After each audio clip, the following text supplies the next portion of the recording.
Hello there, Grateful Gang. Welcome to Gratefully Living the Chronic Life.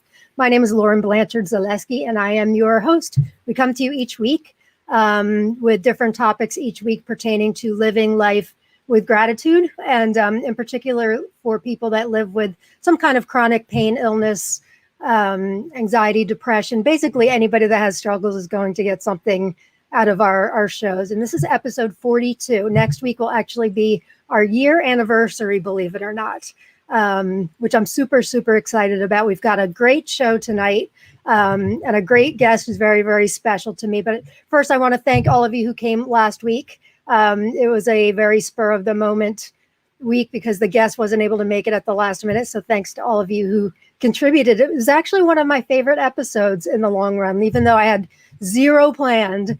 And just having like the town hall atmosphere, the interactive thing going, and all of us helping each other. It was awesome sauce. I really, really loved it. So thank you to all of you. And we've got a couple good shows coming up. I want to show you if I can get them up. Let's see here. Some really exciting stuff I'm excited about. Let's see. Oh, well, that's Nicole. Okay, next week we have Christy Nelson, who is the executive director of Network for Grateful Living. She's just written a new book called Wake Up Grateful. And there's a chapter in her book. I went to a seminar last week, which I think I may have told you guys a little bit because I think it was last Thursday. The chapter in her book is called Savoring Uncertainty.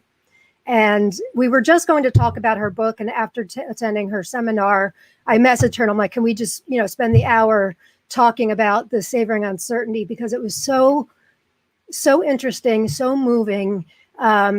Everybody can get something out of it because these are very uncertain times for everybody. And not knowing what's going to happen in the future, leads to a lot of anxiety, depression, fear. So she's got such great insight on savoring uncertainty. So please tune in next week.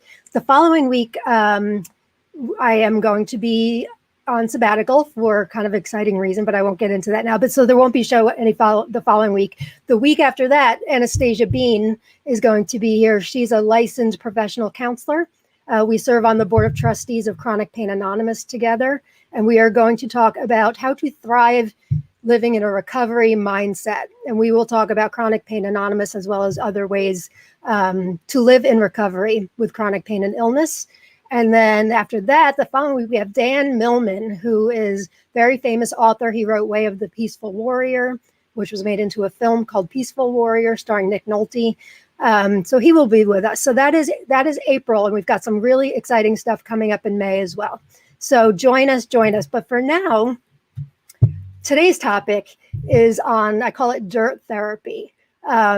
I wanted to do something with April being here. Happy April, by the way.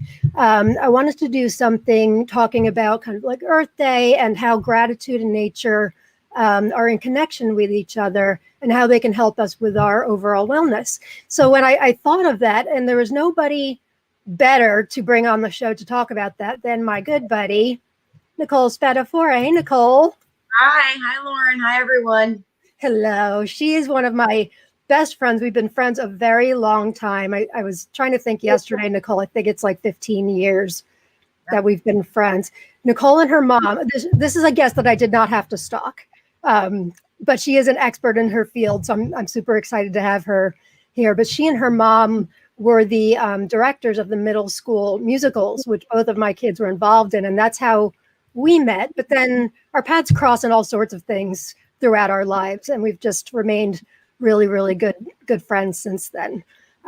Nicole is the proprietor and artisan of Spadaflora's botanical artistry, right, Nicole? Yep, Spadaflora Botanical Artistry. You got it. So before I let you talk, I want to, her bio that she submitted to me is like the best thing I've ever read in my life. So let me read. Oh, wait, where is it? Oh, I had it up. Hang on. I just have to read her bio because it really is like the best thing I've ever heard in my life. Oh, I lost it. And the reason I have to tell everyone and you, Laura, too, as you know, I've been in a little bit of an interesting spot mentally these past couple of weeks. So when I was writing the bio, I started to write kind of like fluff. It didn't sound like me. And I said, no, I'm going to write from where I am right now.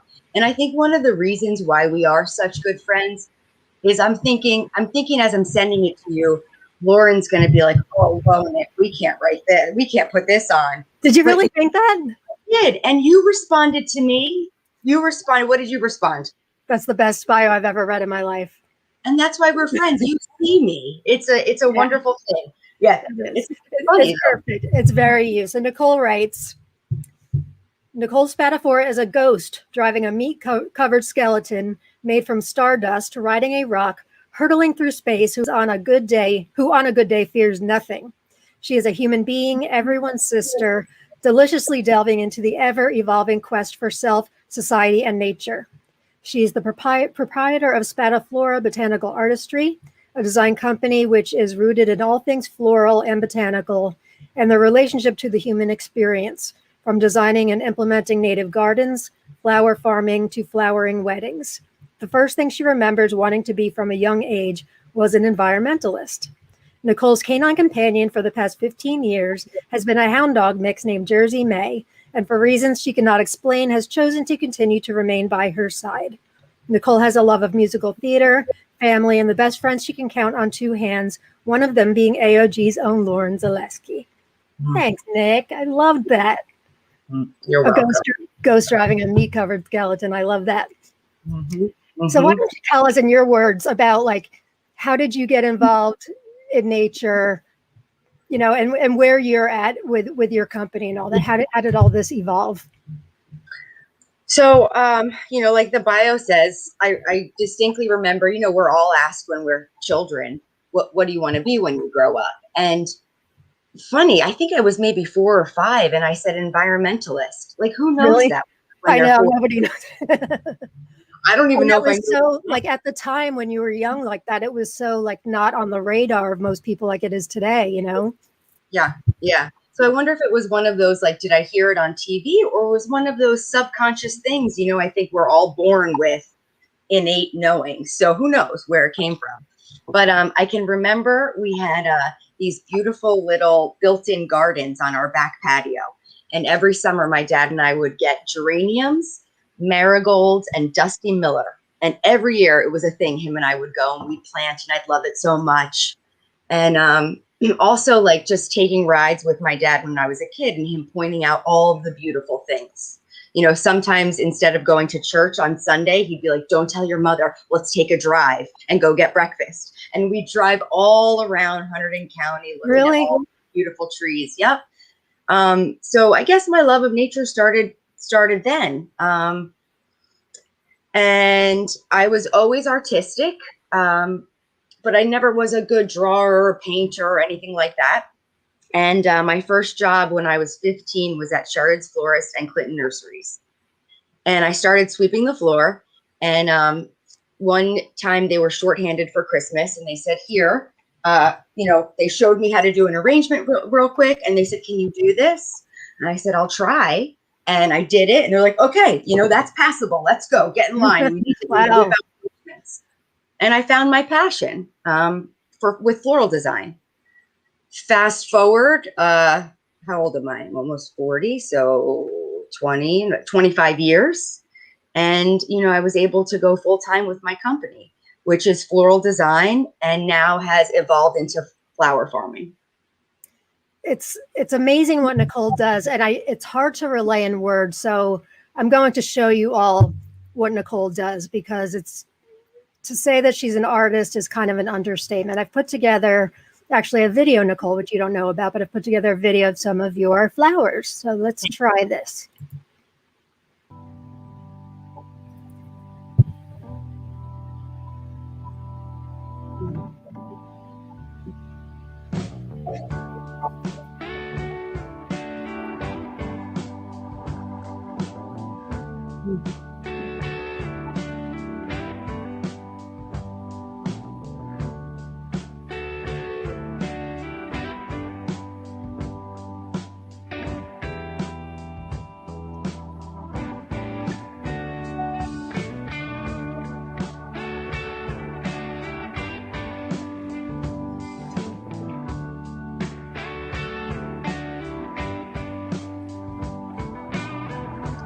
How cute are you?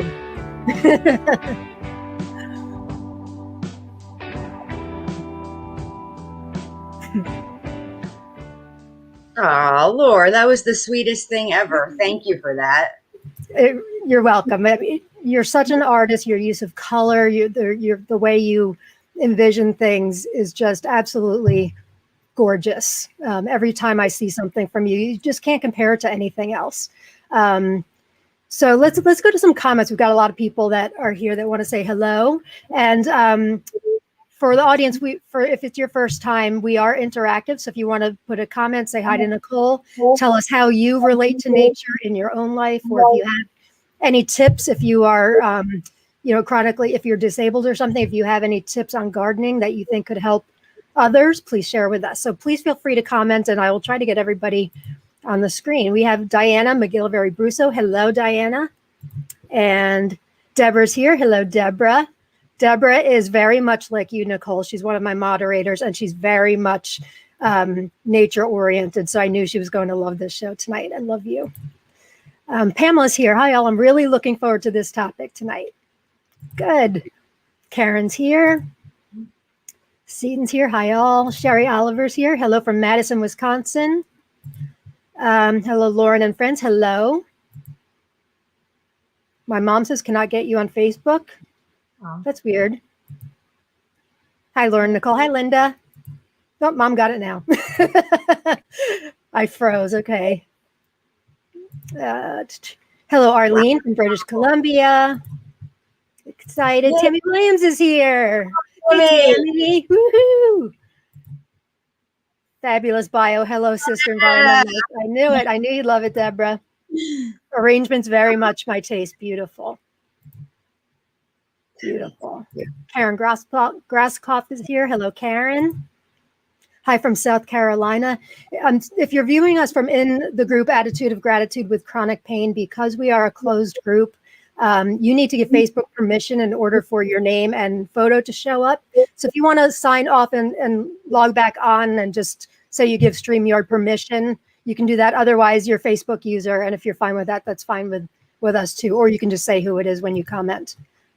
This is a great topic. Good. There's so much we want to talk about. Nicole and I were going to have like a 5-minute conversation this morning, and it turned into an hour, which is very much us. So I told her it's going to go really fast. And she has a demonstration for us as well, which I'm excited about. Arlene, last summer, my husband built me a 3-foot high garden for veggies. It's so great for my pain and not having to bend over. I remember that, Arlene. Nicole, I love your floral art. I play with sticks, driftwood, and shells and grow simple, very simple flowers. Yours are amazing. Nicole, that sounds so much like you, doesn't it? Mm-hmm. Gorgeous. All right, so we'll get back to more comments and questions in a little bit. I wanted to ask you, Nicole, like I've been doing my own research for this episode, and you know all this stuff already because you work with it, but I was finding a deep connection between nature and gratitude, a big part of what the message that I try to send out and what we focus on in Attitude of Gratitude with Chronic Pain, our Facebook group, is gratitude, and how there's such a deep nature and gratitude connection. How does that play into what you do, and what are your feelings on it? Well, that's a great question. And I know you and I had talked about you asking me about what happened to me in the beginning of the pandemic last year. Yes. So I think what I'm going to tell you has a lot to do with what you just asked and the connection you find between nature and gratitude. Cool beans. I caretake on 20 acres, and the homeowners always go away to Wyoming for the winter. So when the pandemic hit, and we were all quarantined, it was end of March here in New Jersey, and I was the only one on the property. Dawn and Scott, the homeowners, were still in Wyoming. So here I am on the property by myself. We have two beautiful glass greenhouses, both from the 1950s on the property. Yeah, I've seen them. They're awesome. Gorgeous, in a little bit of disrepair. But when I moved here 5 years ago, it's always been a dream of mine to get into them and help fix them up and, possibly restore them to their glory. So here I am. And, I think like everyone else, freaking out. freaking out of the unknown. Right. Is my family going to get sick? What happened? Like everyone. I got to this place where I would go outside and I would just sit and I would try to calm myself down. I'd meditate. I'd look at the birds. And that became a habit. That became how I calmed myself down every day. I would go outside. I know, because like grounding, I know to put my feet in the earth. When I feel anxiety, when I feel stress, it's always just been a natural thing. Kick off my shoes, put my feet in the earth, and realize where I am. You know what else that sounds like, right? You look at your feet. Where are you? Mindfulness. Mindfulness. Yeah. I got so quiet. For about 3-4 weeks, I got so quiet on this property. I heard it speak to me. And I know that there's a lot of people calling things like that these days woo woo. I don't believe that. I think that's a silly term. I think that's ancient wisdom. I think we as a society are rush all the time. Mm-hmm. We've forgotten how to sit still and listen to our plant relatives, listen to our bird relatives, mm-hmm. to our insect relatives. So I got quiet. I heard the trees, I heard the property speak to me, and it said, have faith and grow things. Really? Yeah. We didn't know where our food was going to come from. That's what I was thinking. Like, what if the world shuts down? What if everybody gets so sick that, we can't get food? Who knows? Right. So luckily believe it or not, I had saved seeds from the year before. Ridiculously started saving seeds, not last season, but the season before. So I realized I had all these seeds and I said, yes. And so I started seeds in the greenhouse. And I started to repair the greenhouse little by little. And I had such deep gratitude for the comfort I felt on this property. I got to know this property so well. And I guess that was a little bit of what you're talking about, the symbiotic relationship between nature and here. Yeah, for sure. Yeah, absolutely. That's amazing. I don't know how I didn't know that you were, excuse me, fixing up those greenhouses. But yeah, grounding is something that, I talk about this book all the time that we read in the group, sometimes Thriving as an Empath. And the reading the other day on March 29th was on earthing or grounding. Let me just read a little bit of it. And then I'd like to ask you more about earthing and grounding. So our listeners, if you don't know what it is, so they can find out. It says, a research breakthrough in the field of environmental health reveals this new and surprisingly overlooked aspect of wellness. Reconnecting with the vast supply of electrons on the Earth's surface can improve sleep, reduce pain, and enhance your overall well-being. You can experience the benefits of earthing by walking barefoot outside and also by sitting or sleeping on the ground. This allows the transfer of the Earth's electrons into your body. Mm-hmm. So you suggest going barefoot and just getting your feet in the grass? I mean, is that like tree hugging and stuff? Is that all part of grounding too, in your opinion? In my opinion, yes. And I am a tree hugger, loud and proud. Oh, I know. Good. It feels good to hug that tree. But yeah, grounding, I think just kick off your like I've been on the brink of an anxiety attack in the past or something like that. And I would kick my shoes off and I'm doing it right now, and go outside and just, even if it's cold, put my feet right in the grass, right in the earth, or walk around barefoot, or sniff a flower, or examine leaves on a tree, go for a hike. Yeah. It's funny, Laura, when I first heard that term, grounding, I can remember I was in Sarasota, Florida with Jay from CD Radio. Yeah. And for some reason that term came up, and I have to tell you, we laughed. And I'll only tell you why is because it was something that him and I had both been doing our whole lives. Oh, really? So I thought it was funny, but I am so glad it is something that now maybe other people won't, can learn and do as a tool to help. Yeah, I mean, this author that wrote this, Judith Orloff, she's an expert on empaths, and what you were talking about were nature, the the earth spoke to you, she's very much a believer in that when you stop and listen and just be and allow, be insightful, you can hear things that you ordinarily wouldn't. But you have to allow yourself to hear. So that is incredible that happened to you. Really Lauren, incredible. onto that, because of course that feeling, for me, when the pandemic first kind of hit, that feeling of anxiety was real a lot. Yeah. It didn't just like come and go for me. Right. And but that phrase, have faith and grow things, was so powerful. It was like it became a mantra. I'm going to write that and post it because I want people to remember that. Have faith and grow things. Is that what it was? Yeah.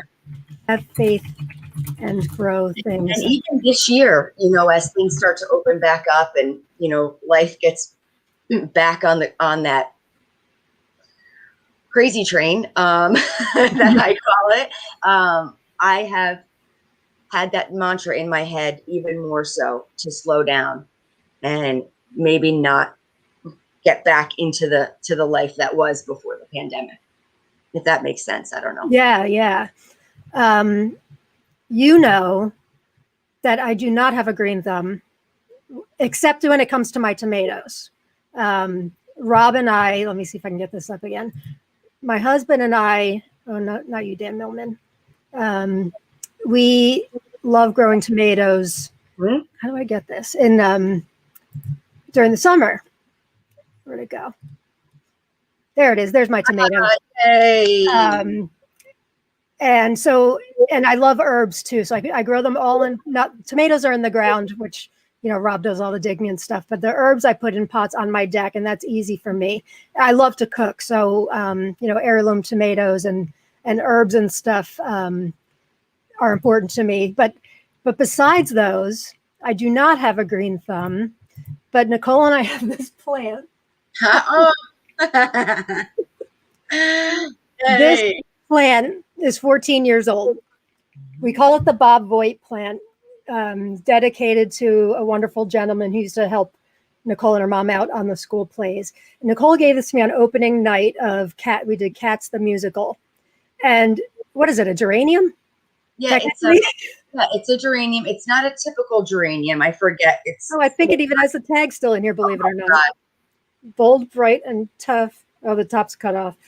But anyway, it has survived for 14 years with like no care whatsoever. It doesn't look that great now, but it actually still flowers. It has no soil left in it. Look at this, Nicole. I'm embarrassed. But look, it's still green and everything. So although I don't have a green thumb, Bob Voigt plant stays with me, I think, because of our friendship. It makes it special. Let's see a couple of comments here. Let's see. I just had to show that plant. Oh, we got that already. Mm-hmm. I can totally relate to what Nicole is saying about listening to the earth. Fantastic.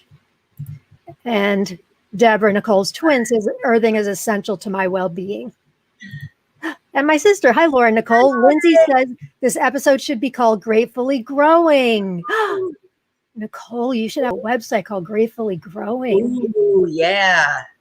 Or maybe in AOG, we should do a sister group devoted to nature. I love that. There was something I found. I'll put the links. I found a couple articles on grounding, but there's actual studies that have been done that say it electrically reconnects you with the earth. It's good for inflammation, cardiovascular disease, muscle damage, chronic pain, and mood. And studies have been done showing that the grounding therapy helped pain, stress, depression, and fatigue. And it's new studies. They're just starting to show it. But isn't that amazing that nature can provide that for us? Just another example of another tool that we have for free that, we're always often so busy, running to the next thing, looking for the next therapy. And I'm not just talking about people with chronic pain and illness. I'm talking about all of us, just searching for the next medicine or therapy or whatever. But sometimes if you just stop and be where you are and take some deep breaths and look around you, and the beauty of nature really, really can reconnect you with gratitude. Don't you think, Nicole? I totally agree. And, like what you just said about their newer studies, it's interesting because it's age-old wisdom. Of Yeah. course, now being able to scientifically prove it, but this is what our relatives, our ancestors, this is how they lived, for hundreds of years. So yeah, there's definitely something to be said about reconnecting with the earth. It's true. I found, you probably know this, but I found that in Japan for hundreds of years, they not only do tree hugging and grounding, but they call it forest bathing. Have you heard of forest bathing? I have. Yes, I have. Mm-hmm. And they claim that it has all sorts of health and wellness benefits. I'm so inspired already. We've hardly even gotten started, but I want to go outside. And now the sun is back out, at least in our neck of the woods. I've been going outside and trying to get like 5-10 minutes of sun each day. With this pandemic, it's been a little difficult. Not difficult. It hasn't been difficult to get outside. I could have gone outside anytime I wanted to, but I just didn't think of it. I didn't go out really at all shopping, or a lot of us have been kind of homebound. So nature has been, we've had kind of a disconnect.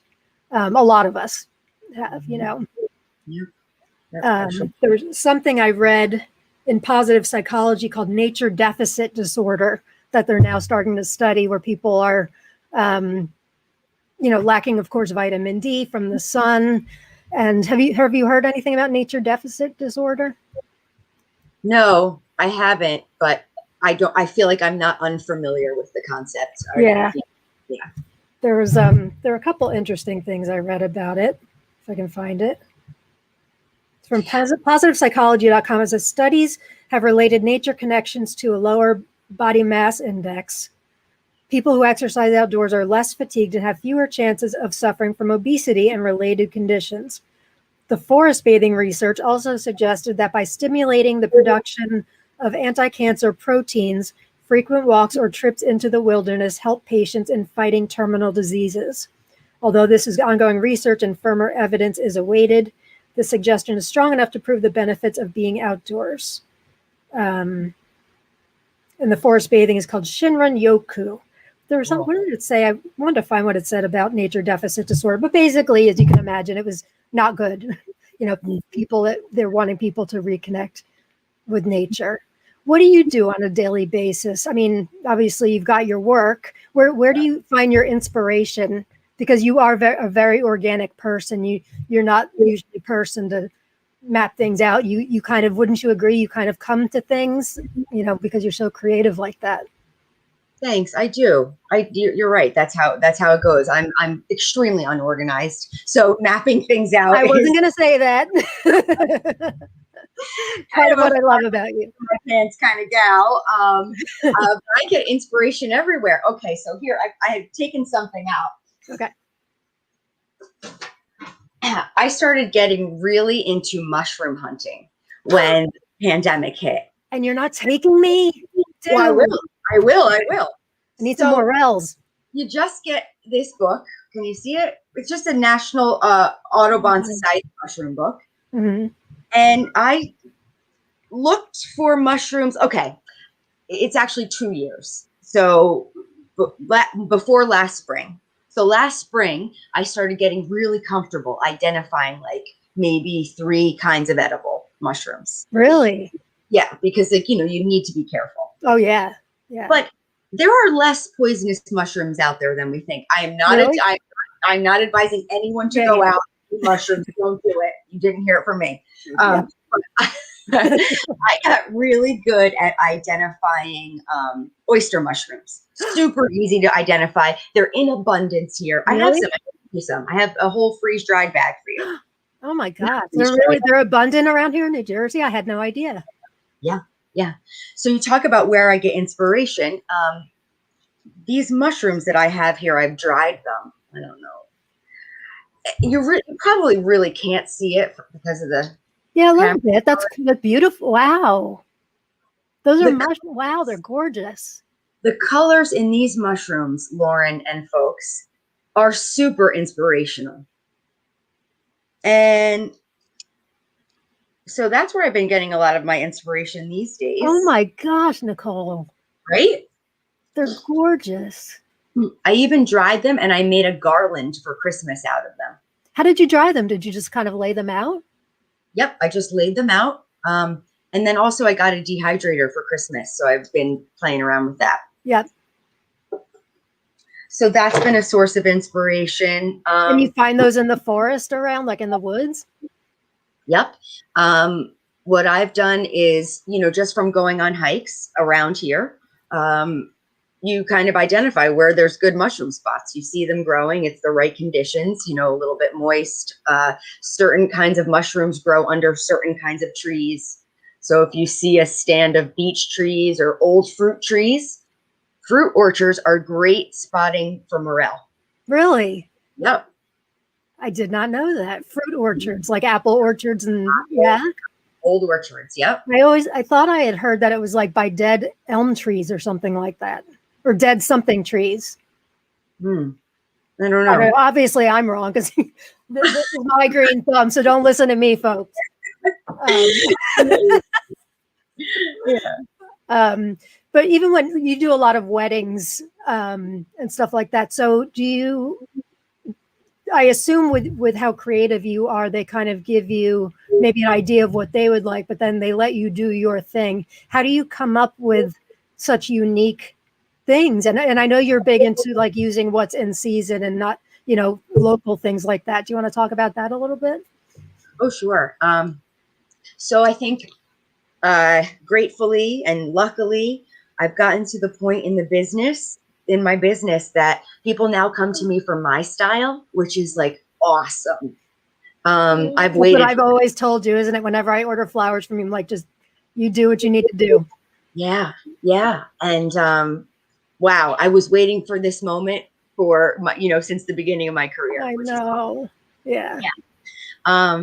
So I'm really inspired by what's in season, what's locally blooming, what don't I have to get shipped in from Holland or Ecuador or, some South American country. I don't know if your viewers know this, but the commercial flower industry is heavily reliant on chemicals, on fertilizers, harmful chemicals, fertilizers, pesticides. Really? Yeah. And the carbon footprint from sourcing these flowers from these faraway lands is huge. Really? Yeah. Gosh, that's something I never thought about, Nick. Yep. And luckily it's becoming more and more talked about, and people are relying now, even because of the pandemic. There was a push for local, whether it be local food, local flowers, your neighbor, relying on your neighbor to, canned goods, who knows, toilet paper, local, we all had to stick together. And we couldn't, the supply chain was cut to get flowers in Europe and Central America. So we had to rely on our local flower farmers. Mm-hmm. I was blessed 2 years ago to start flower farming. So it was great for me. People, your local florist was coming to me to source flowers, which is a beautiful thing. Yeah. I feel like I'm going off topic. You asked me where I got No, not at all. I was hoping you would talk about your own flower farming and all that. You've always been big on staying local and not getting, commercial stuff and all that. And I think to me, that's part of mindfulness as well, is, looking around us and using and seeing and embracing what is there, not necessarily chasing down,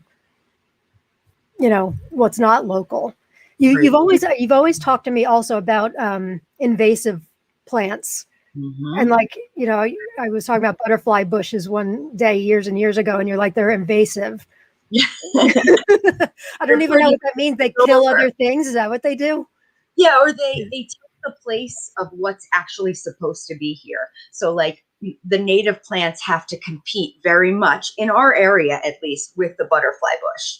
So then because of the deer population, because of all the invasives, our native plants have less of a chance to survive because they can't compete. And then what happens there is it breaks down. I'm not going to say this scientifically correct. I know it. But it breaks down food chains. It breaks down how naturally cycles should go. Because then the plant is in here. So for example, like the box turtle. The box turtle has to ingest, let's say, the mayapple seed. Do you know what a mayapple is? No. They grow around here natively. And a box turtle has to ingest that mayapple seed. It has to go through its digestive tract. And then when it has a bowel movement, it goes out, and the enzymes in its digestive tract break down something on the mayapple seed, which then the mayapple seed, wherever it lands, starts to grow. So what's my point? Oh, my point is that once mayapples are gone, the box turtle has nothing to eat. Can't poop out the seed. No more mayapples. So circle of life type stuff where we need to foster that in order for our environment to, stay the way it is. Kind of. Yeah. Is that kind of it? Are those little red things that fall in the road? Mayapples? Is that what those are? It's a tiny little plant. It almost looks like it has like a kind of a green umbrella kind of leaf, and it's got this little white flower. And Native Americans used to eat them. They're very poisonous, right? Native Americans used to eat them for suicide. Oh my God. Dutch settlers knew how to pick them because when they're at their utmost ripeness, they are not poisonous. And Dutch settlers used to make, jellies, jams. Little tidbit of info. Interesting. This is why I knew you had to come on. You know everything. We've got some more comments here. Let's see what we got.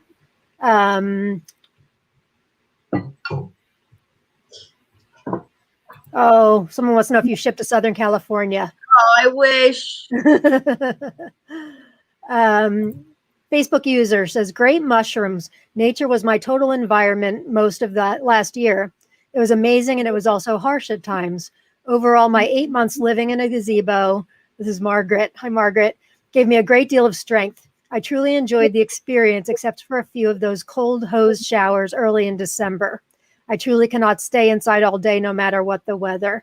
I simply have to get out and touch dirt. I call it my play/work. This is Margaret. She literally lived in a gazebo on her daughter's property for most of the pandemic, waiting for her house to be delivered. She was getting like a mobile home to be delivered. So she made this gazebo her home. It was really quite amazing. And she lived out there for, like she said, 8 months. Really inspiring, very inspiring. Where was that, Lauren? What state? Gosh, Margaret, I forget what state you're in. Is it North or South Carolina? I don't remember. Tell us, Margaret. Karen says, smelling lavender helps take my aura's seizure activity away. Interesting. I knew it was calming, but that's interesting about the seizure activity. There's nothing like the plant. I remember back in the day when we were at my grandparents' ranch, we would always tie them up with yarn, and we would always put it under my pillow in my pillowcase before I went to sleep. Lavender has been my best friend. Mm-hmm. That is so interesting. I love lavender. I keep some lavender essential oil here that, when I need some calming down, usually before a broadcast even, it works great. But I never thought about reducing seizure activity. That's very interesting. Thank you, Karen. And Marissa, South Carolina. Okay. It wasn't too far off base. That's great, Karen. Thank you for sharing that with us. So Nicole, for somebody like me who doesn't naturally have a green thumb, but wants to connect with nature, what would you recommend? Oh, well, I happen to have a little demonstration to show you what I would recommend. Hold on. That's a coincidence. No, let me fix the camera a little bit. Okay. So while Nicole gets her stuff set up, let me just show you guys how to find her. On Instagram, she's at Spadaflora. She's Spadaflora's Botanical Artistry. On Facebook, she has a Facebook page, facebook.com/Spadaflora. And you will see, if you go on her Instagram and her Facebook, you will see more of her wonderful artistry. So what do we have here, Nicole? Okay, so we have in New Jersey a place called Job Lots. I'm pretty sure that other people in other states, like it's kind of like a Walmart, right? Yeah, like Big Lots, Ocean State Job Lots. There's a bunch of those places around. And believe it or not, they have a pretty good gardening section. Yeah. So I got this pot there today. I believe it cost me $6.50. Wow. It's terracotta. It's probably about 12 to 14 inches. Okay. And it's shallow because I figured for those of you maybe who can't lift heavy things or have small space or whatever, it's just a really manageable size, right? Smart. Yeah, it's beautiful. Is it ceramic? It is. It's Wow. it's terracotta. Wow, it's beautiful. Made in Italy too. Really? Yeah. $6.50. Love it. And what's that? I love it. And I got it and because of the wideness of the of this part. So then I got some seeds, and you can get these seeds. Well, these are high mowing. I got these at our local health food store. I don't know. Oop, I was trying to make you bigger. Oh, Okay. not me. Hang on. There we go. Oh, look You at don't those. Yeah, right. You don't have to obviously get high mowing seeds, but the reason why I like high mowing is because they're organic and they're non-GMO, and that is important to me as a organic flower farmer. And where do you find those? So these I got at Basil Bandwagon, our local health food store. Yeah. However, even Walmart has non-GMO seeds. Even Walmart has a small selection of organic, and Home Depot. Your local garden center should have organic seeds. But I'll tell you what, even Job Lots today had 40% off all of their seeds, and they had organic seeds as well. Awesome. Yep. It's so nice to see so many places kind of getting on the bandwagon with being environmentally friendly and all that. Absolutely. It's a wonderful thing. So this is called mescaline blend, Mm-hmm. which It's like is just, lettuce, right? you got it. And the cool thing about this is it's cut and come again. So when you're looking at a seed packet, and I got lettuce seeds because even the newest of gardeners can grow lettuce. It's Really? easy. You can do it now. It takes little effort and it's delicious. Really? Yeah, it's great. It's a cold weather crop. It's super easy. So can you like grow it out? You can grow it outside in the winter? You can grow it outside in mild temperatures. So you could plant it now. You probably could have planted it in our area about a week or two ago. Lettuce. You don't want it to have a deep freeze. So yeah, no, this is probably in New Jersey, April. This is about the time to plant it. You can't do it inside, can you? Yes, I believe you probably could if you had a super sunny window. Okay. Yep. Just like herbs, you know how you can keep herbs on your kitchen windowsill? That could be a little finicky, but if you have a super sunny window, I would give it a try. Cool beans. Yeah. And you can also do so you can plant them now and lettuce in the spring, but then you can also do another crop of it in, let's say, like September. And does it keep producing, or is it? Oop, that was my alarm to let Nicole do her thing. Does it keep producing, or like once you cut the lettuce, it's kind of done? So this variety is called cut and come again, which means when you cut it, it'll come back up. I love that. As it gets hotter, it does not tolerate heat well. Okay. So it's more of a spring, fall, possibly into early winter. Okay. I always have problems with cilantro. Do you? I do. It looks so good in the beginning. Well, you know me, but it looks so good in the beginning. And like, is that something you should just kind of reseed throughout the season? Because then it goes to seed and it's like history. Yeah, cilantro is something that you could. It's called succession planting. So you plant, some seeds, and then 2 weeks later you plant some more seeds. 2 weeks later you plant some more seeds. Okay. Laura, you're too funny. That is cilantro. You're too funny. I know. Well, you know me. Like if it's not tomatoes, forget about it. Nicole, I haven't seen. Well, the last time I saw Nicole in person, we went strawberry picking with her mom. When was that? Last June or something? Yeah, it was June because we were wearing masks, Yep. of course, and we were outside. And I was really, really sick. Yeah, you were. And then Yeah. I dropped off coyote tomatoes to you, remember? Yes, you I did. left them Yes, you did. And I've got some of those in the little pot for you too. So, all right. So you plant the mesclun. How far down do you put the seeds? Okay, wait. I want to show everyone the soil that I get too. Oh, good. You know, you can get a little bag of soil pretty much anywhere, grocery store, any of the big box stores. I mean, I say support your local garden center, but if you don't have one of those near you, any of the other box stores have soil. So just regular potting soil. Yeah, there's a great brand that I like to use. You probably, you may or may not find it. Coast of Maine. Coast of Maine. Oh, okay. Fantastic organic soil. So that's what's in here right now.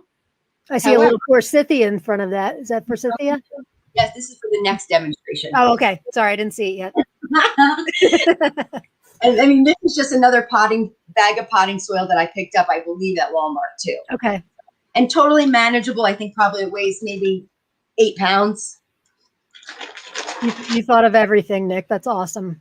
Oh, I tried. And the coolest thing about lettuce is that it's so easy.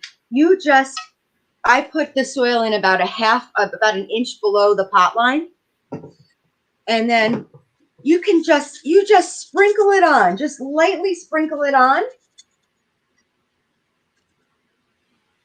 And then you just take your fingers and you just kind of rub it in. You don't even need to plant it deeply. You rub it in. Maybe you want to get about 1/4 of an inch down. Okay. Okay. Gently rub it in. And then what I do is I just take some more soil and I sprinkle a little sprinkling on top.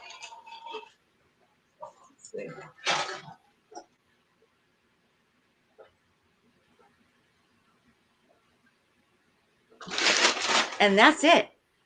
You give your seed a little water. Yeah, I was going to ask you, how much do you water? Not a lot, because you want your seedlings to be moist, but too much water will drown your seeds out and they'll rot. So you just want to give it a little bit of a mist every day. Little bit. Okay. I love that. And so that'll go for months, you say, right? Yeah, it's April, May, depending on what kind of a late spring and early summer we have. If it's cool, it'll last longer. And then at that point, you could always try to move your lettuce in the shade as well to extend it a little bit longer. And that is dirt therapy that you just did, right? It feels so good to get your hands in the dirt. No, I was just going to say there's something that feels so healing about it. Yep. You mentioned anxiety before, and I know a lot of people that that watch live with chronic pain and even without chronic pain have anxiety. Do you find that getting in touch with nature helps that a lot for you? Oh, tremendously. Yeah. It is one of my greatest joys, therapies, meditations to be in my flower fields by myself with, God, the universal life force, whatever you want to call it, and my flowers and me. It kind of brings things back to simple things about, I'm going to get deep here, but kind of like, the world doesn't revolve around me. The world is a much bigger place. We've got this beautiful earth that we need to take care of. And really kind of for me, it often puts things in a perspective about what's important and what's not. And I really should do it more often. Yeah. Let's see. We've got a couple of comments here. Let's see what we got. I love the comments. Oh my gosh, my friend Jackie's here. She didn't say anything about, hey, Jackie, we know each other from junior high school in Illinois. I'm so glad you're here. That's a nice surprise. Arlene says, I had a busy day and had overdone it a little, but when I rested for a bit, I decided it was time to plant my seeds. That made me feel better and relaxed just getting them in the dirt. Awesome, Arlene. I like your bird in the profile picture. This is Margaret again. My granddaughter and I planted a row of lettuce and most of it came up. It's almost 1 inch height right now. She is 10 and very excited. I am 65 and also very excited. That's awesome, Margaret. I was talking earlier about my tomatoes, which I can't stop showing. So normally we get them, Nicole and I, we have this awesome farm by us that grows these fantastic heirloom varieties of tomatoes and like 400 plus different varieties of chili peppers, believe it or not. They're these gorgeous chili pepper plants. So Nicole and I would make a pilgrimage every year to go get our tomato plants, but they stopped. I think they still ship. It's chiliplants.com if you're interested in looking at their website. They still ship, but they're not open for the public any longer. But this year for Christmas, Riley, my daughter, got Rob seeds from this farm out in Washington State, I think. And so that's what these are. We started from seed this year. So, and we've got coyote tomatoes. We love like purple ones and orange ones, and we're pretty excited about that. Before we get to the next demonstration, I wanted to also show, if I can get it up. I had a couple quotes that I found on Nature, which I thought were pretty awesome. Let's see, it's Nicole. This is by Ralph Waldo Emerson. Adopt the pace of nature. Her secret is patience. Thought that was great. Henry David Thoreau says, I took a walk in the woods and came out taller than the trees. Love that. And Gandhi, to forget how to dig in the earth and to tend the soil is to forget ourselves. Beautiful. So what else you got, Nicole? Well, I wanted to show everyone at home too, like this is just a plastic kind of pot. So if this seems too daunting for anyone with the terracotta, for its heaviness or whatever, you could always, do a little lettuce in a plastic pot as well. It does not need much room to grow. Way lighter. Okay. Yeah. Okay. And for my second trick, oh, my mother says, look, I'm planting lettuce. Cannot wait. Thanks, Nicole. Yay. Oh, I miss your mom. Me too. I'm going to get to hug her for the first time next week. I could cry.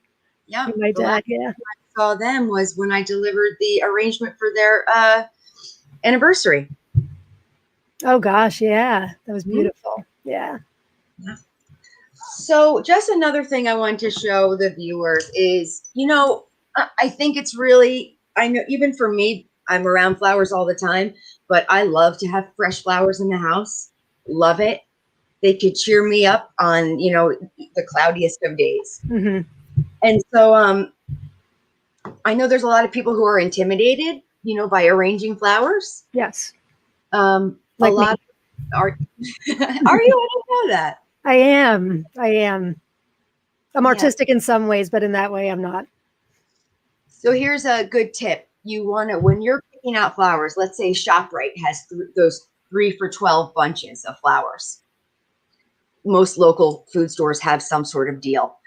You want to get a focal, filler, and flare. Remember those 3 things: focal, filler, and flare. I'm going to write that down. Focal, filler, flare. Oops, didn't mean to put that there. So these beauties, these are anemones. These would be my focal. Oh gosh, they're beautiful. Jane Smith at Two Barn Farm grew these. I can't get the camera right. Yeah. Focal flower, right? Anemone. Anemone. Mm-hmm. What do you mean by a focal flower? Just like the one that's really got the pop? Yeah, a focal flower would be a rose, an anemone, any large flower, right? Okay. So it would even be, this is a narcissus or what's Daffodil? The common name? Daffodil, thank you. Yep. This could be a focal flower, any large flower. Okay. Filler, okay, is the pieris I cut from the large bush in my backyard. What is that called? This is called Japanese pieris. Oh, I've seen those before. Yeah, it's a common plant, landscaping plant that people have, a big shrub, big bush. So I got my focal flower, filler flower, and my flare, I've got this beautiful forsythia. Oh, man. And it's like all over the place right now where we are. All over the place. And it's short-lived, so I really love to use it. And before I cut anything on my property, I always say a little thank you to the tree I don't want to, I definitely, and sometimes I ask it in my head, is it okay if I cut you? Really? And I try to listen. Yep. That's gratitude. I love it. Gratitude for the earth, for what it provides us. Beautiful. I got this picture because everybody has a picture at home, most Mhm. people, and they're super forgiving to design in. Like anything looks good in a picture. So, Oh, yep. good idea. So all I'm going to do is I'm going to put in, let me see, I have my clipper somewhere. Snip, can you see me okay? Yeah. Okay. Snip the bottom, cut on an angle. I'm going to insert my my filler flower. Okay. Can you see Yep. the base okay? Yeah, let me take this off. No, not really. There we go. Yep. So I'm just going to put in my filler flower. I'm going to let it hang off one side. I might cut it a little shorter. Okay. And I'm just going to stick in my focal flowers. And since it's a picture, I'm going to bunch up all of my focal flowers. I'm going to make them all go together. And you can cut them at kind of different lengths. So they're all bunched up on one side. So you've got your filler flower on one side, you've got your focal on the other, okay? And then I'm going to put in my flare. And you know me, I like wild, so I'm going to put my flare right in the back. Okay, let's see. Yes, can you see it? Laura? Oh, I lost you. Am I here now? Laura? Can you hear me? Yeah, now I can. I couldn't. Okay. I had to remove myself so you look bigger. That's gorgeous.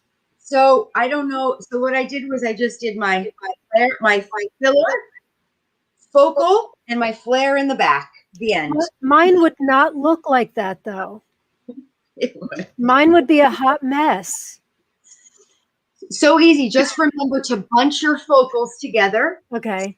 Your filler on off to one side, and then Mhm. put your flare in the back, and you have like instant arrangement. That's gorgeous. Oh, I'm so glad. But anyone at home can do it, and I hope you try. I encourage you to go try. Cut some beautiful things in your yard. Such a good idea. Karen says she gives thanks and asks permission to. Maureen says beautiful, very pretty. Love the arrangement and tips. Me too. Oh, and here's my niece Campbell. Somehow you missed Mimi's comment about Aunt Lauren's 14-year-old plant, but here it is. That plant is pathetic. Give it to Nicole to revive for a bit. Ms. Nicole is beautiful. Nicole does revive it when she's here, but the pandemic has kept us apart. So that's why the plant's not doing so well. Yeah, I don't know how I missed my mom's comment. It wasn't intentional, Mom. We're almost at the hour. If anybody has any last minute questions for Nicole about anything, she's so knowledgeable. Every time we're together, she'll be like, "Oh, look, there's a red-winged hawk." You know, she's always like pointing out things that I miss because I'm not really paying, attention. And I really like setting intention and being being at one with the earth is such a beautiful thing. And I think the pandemic, like you had said, Nicole, has helped us to slow down a little bit. And now that, now that the weather's getting a little bit nicer, maybe we can go out and enjoy nature a little bit more.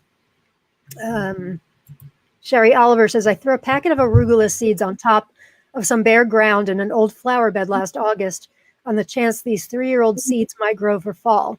They did not germinate till October and then grew only an inch or two. Wow.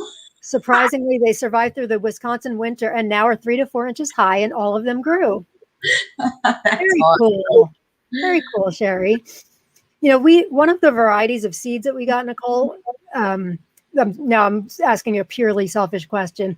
We got black brandywine. We planted like 8 seeds. None of them came up. Bad batch? Yeah, bad batch. And that stinks. Yeah. I would like the germination rate on that package. Yeah, I don't know. All the other ones came up. And, like with me, you would be surprised if none of them came up, but Rob's kind of in charge. So, and we've got like a self-watering thing. But yeah, we're kind of disappointed that one didn't come up. Okay, no more selfishness. Linda says, beautiful arrangement and love the tips. Me too. Thank you so much for sharing your knowledge and amazing energy. Nicole is love and Nicole is energy. And she is one of my best friends in the entire world. Love you, Nicole. Thank you so much for your tips and your demonstration. Nick, this was so much fun. I cannot believe the hour is up already. But I'm going to put this up again to find out more about Nicole and her business. On Instagram, she's at Spadaflora. Your last name is perfect for your business. Spadaflora, adding the flora in there is good. And Facebook.com, you can find her at Spadaflora. I love you so much. Thank you for being here. This was so much fun. Thank you so much for having me. And thank you to all of the group members who tuned in. It was such a pleasure. And I hope to see everyone again. Me too. Bye, everybody. See you next week. Peace and love. Bye, gang.